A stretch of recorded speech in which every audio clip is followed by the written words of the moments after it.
So when I was younger, I had a childhood best friend, and at one point in time, they were absolutely obsessed with Five Nights at Freddy's.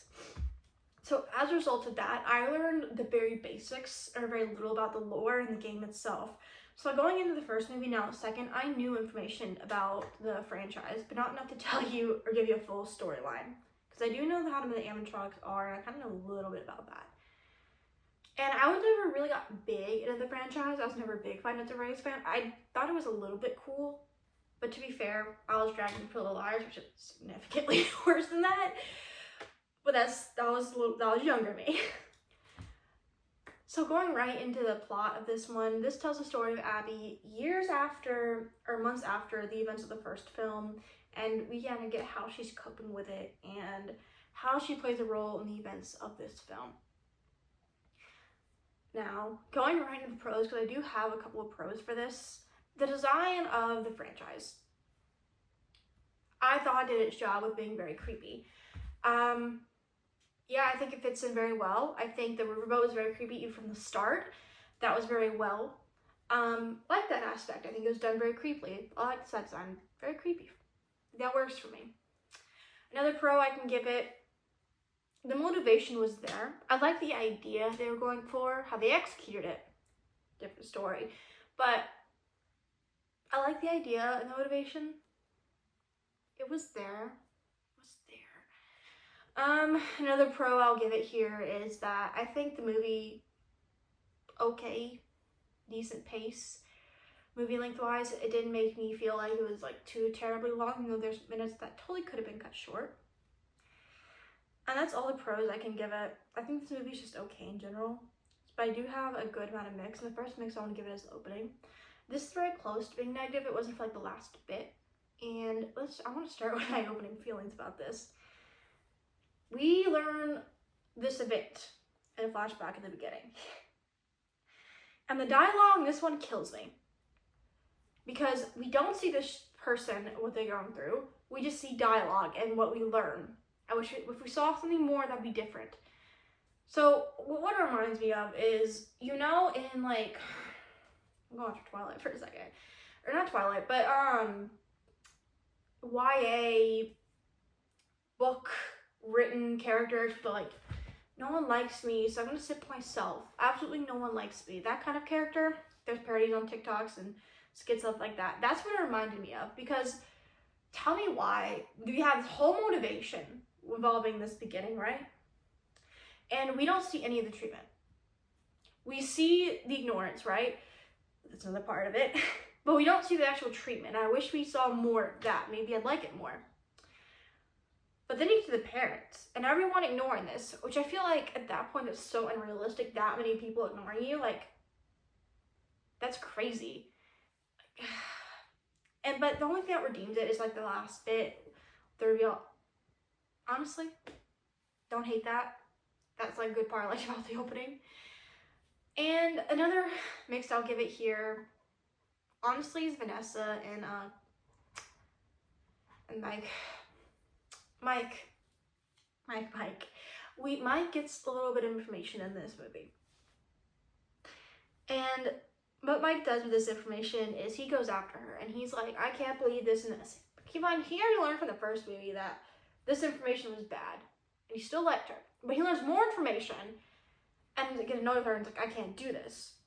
Even though he is the one who asked her earlier and was like, let's talk about it. She's like, I don't want to. And now he's like, I don't want to talk about this anymore. I want to move on. And then he gets annoyed when she doesn't give us new information. Okay. And then you get to the end, which is another part we're about to get to here. And he learns the information, right? And he makes a smart decision. But then he doesn't ask the one person to give him the information before he walks off. Obviously, there's a first sequel here.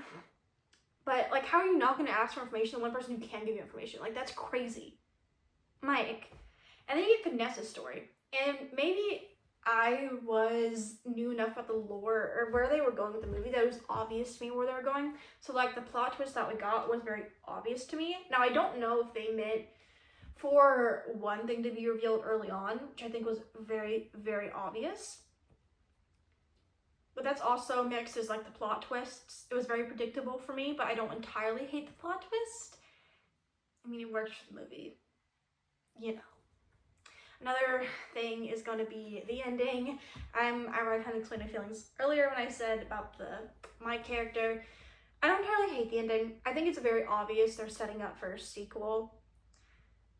But how are you going to ask someone that knows information, and you got new information just a second ago, right? Some dangerous information that you want to know, and not ask for it and then leave? The logic is not there.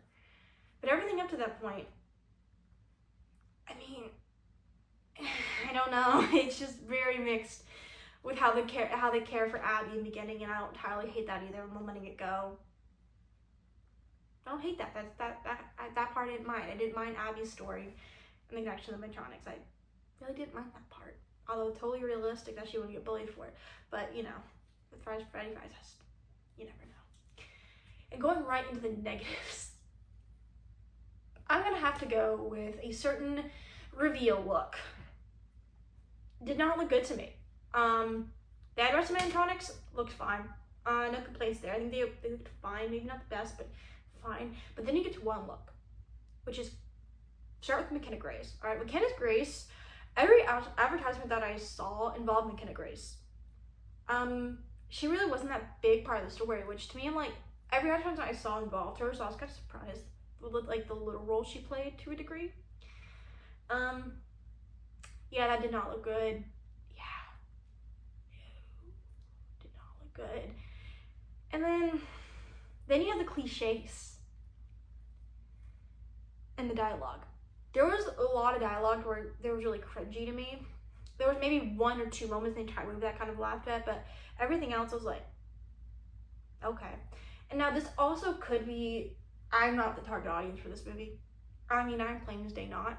So maybe younger kids will have better time with it, or fans will have better time with it. For me, the dialogue wasn't there. The acting itself here was fine. I don't want to rope that into the negatives, even though I know the negative section, but the dialogue at points cringe. The way they handled everything, cringe. And then the ones that like kept falling over, involving a tunnel sequence, I'm like, oh, that's predictable. Was it? And then you get the rest of it, where the effects were okay in this movie to me. Again, that kind of goes with the creature design. It was not my favorite. So let's talk about some spoilers. I mean, Michael being related to Vanessa, I kind of clocked that as soon as he brought McKenna's Grace's team into there. I kind of clocked it like, oh, he's related to her. I was right. And I don't know if they meant for her reveal to be related to Charlotte to begin with. I don't know if that was supposed to be a surprise or not. I think it was very obvious with the picture and everything. I think that was meant to be a surprise. And also, how do they work? Like, how does it work with the connection, right? So if you did the perimeter, can't you just put it in and then go there, or do I have that twisted? How does that work? I don't fully know. That's such a side thing, but how does that work? And how do you know which animatronics are good or bad? Do they control all the animatronics or not? Like, is it like the children haunt that part, and then these are controlled by Charlotte? Is that it? I don't know if that's right. And the marionette, I did not like the look of the marionette. I think that was a very interesting choice. I thought that was actually kind of cool to have the marionette be like that. But then it turned out the effect of McKenna Grace reminded me of the creepypasta. Does anyone remember creepypasta? I remember when I was very young. That reminded me of a creepypasta situation. And I just can't get that out of my mind now. Like, crazy. And then you get the ending, and like, again, you learn there's this possible greater threat, which obviously setting up for a sequel. And he doesn't ask Vanessa before telling her, don't talk to me, and get out of our lives. How are you not going to ask her about the threat first? The miscommunications. Come on. And then going back to Mike, learning Vanessa was friends with this girl with her rage being the part of it. She was a kid. It's not like she admittedly killed her. Like, she was a little girl, and her father was this terrible person. Like, she was a kid, and you already knew this information. Like, buddy, fake. I think it's turning more into a rant than spoilers, but involving spoilers. There's just so much stuff like that in this movie. So overall, I think this movie's okay. Now, I'm not a fan of FNAF, but I don't know if fans think differently or not, but to me, this movie's okay. It's definitely not the worst out there this year. Stranger Chapter 2 is definitely there, but I mean, it's okay. Wouldn't recommend seeing it in theaters though. But if you're interested, it's in theaters right now.